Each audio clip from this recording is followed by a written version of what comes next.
It's been such a long time since I last picked up a pen to write, and now I don't even know where to begin. January 2025 started with so much expectation. At the beginning of the month, my family and I traveled to Singapore and Malacca, experiencing two completely different types of tropical charm.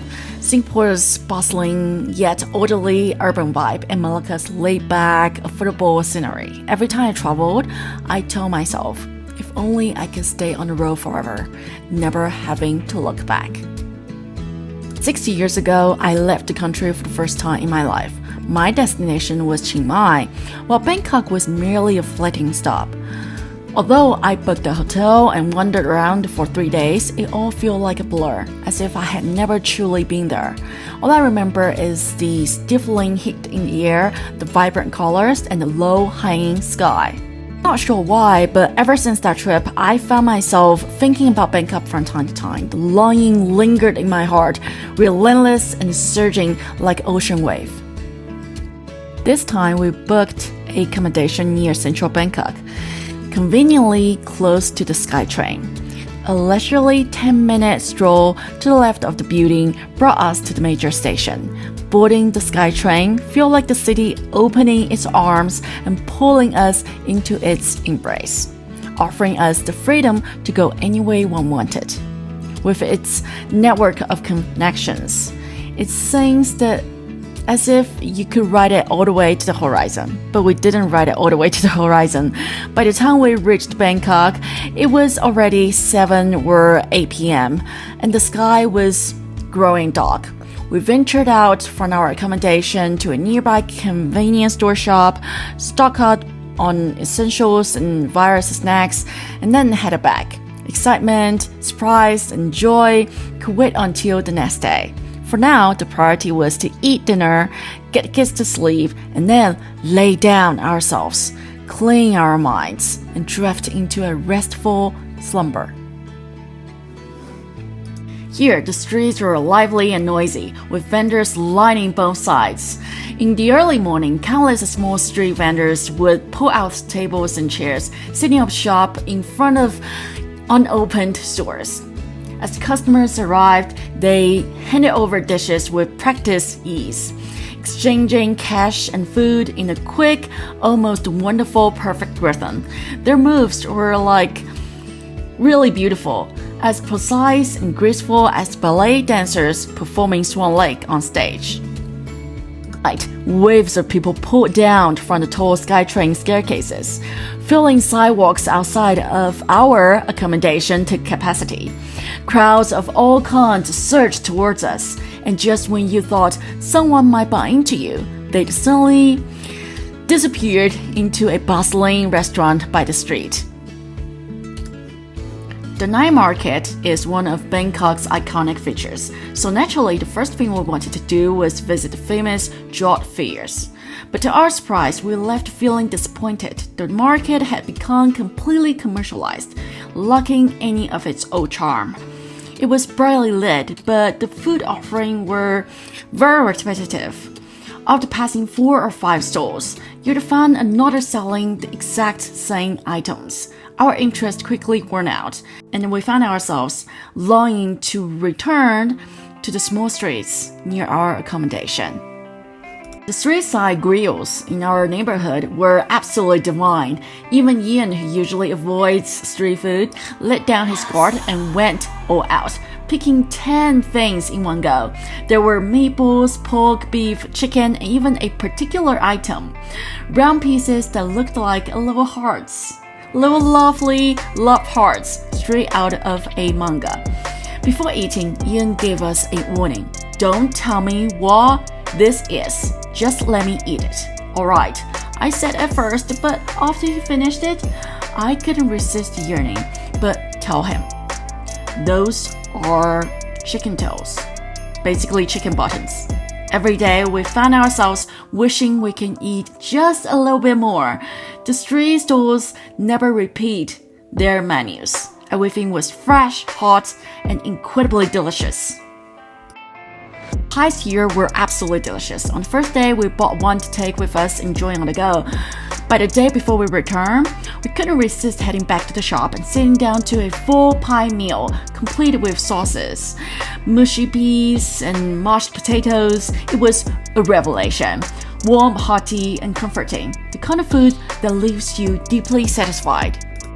Apart from the area around where we are staying, my favorite place in Bangkok was Khao San Road, a street that still retained the charm of old Bangkok. Each morning we'd set out, take the SkyTrain, transfer to a ferry, buy tickets, board a boat, and finally arrive at Khao San Road. Here we'd spend carefree afternoons. This place had no modern shopping malls, no food courts, no polished service, no shop-dressed waitress. What I offered instead was simplicity, relaxation, and immersion. There were plenty of places to eat along Khao San Road, with a plan to wander the streets, simple food here and there, and just enjoying ourselves. But before we'd finished exploring, our toddler had fallen asleep on my shoulder, snoring softly, leaving me too drained to go much further. Seeing my exhaustion in the oppressive heat, Ian ducked into a nearby bar so we can sit down. When we entered, we all had slightly apologetic expressions on our faces. Sorry, bringing a child into a place like this. Hope we're not bothering you. Please bear with us. But soon we realized that this wasn't just a bar. At night, it might have been, but during the day, it transformed into a simple restaurant, offering everything from Thai fried rice to French fries, and even stir-fry morning glory. Curious about what a stir-fry morning glory could taste like, I eagerly awaited its arrival at the table, and only when it was served did I realize it had nothing to do with the flour I'd just imagined. It's just a stir-fry water spinach.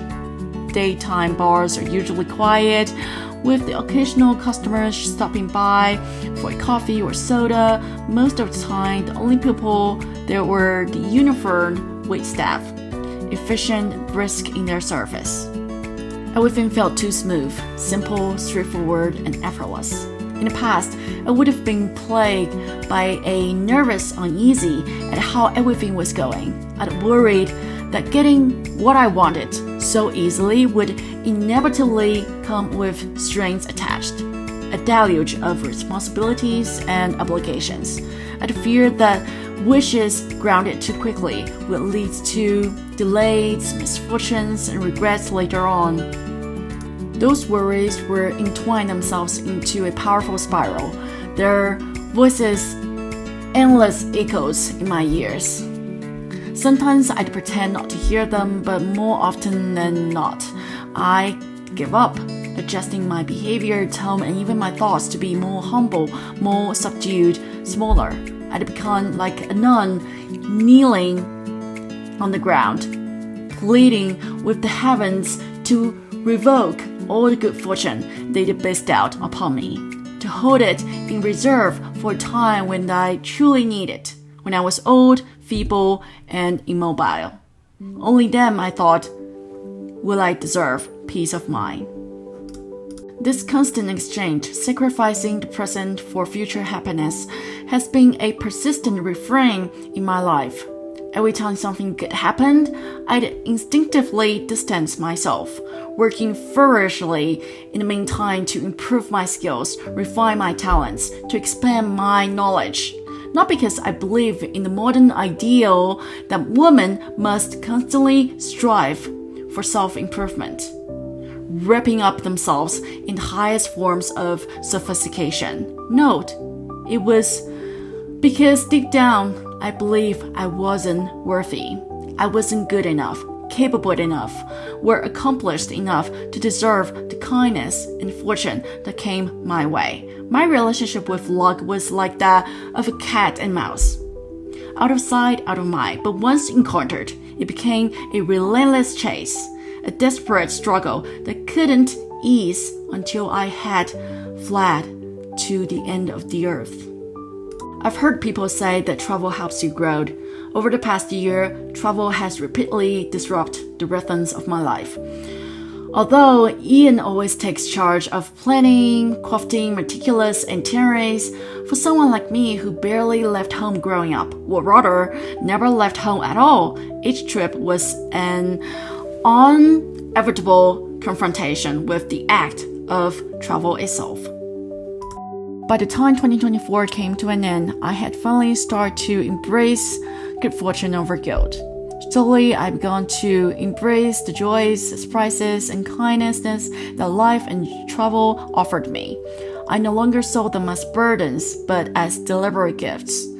Perhaps they came prepared, testing me time and again before deciding I was worthy of their arrival.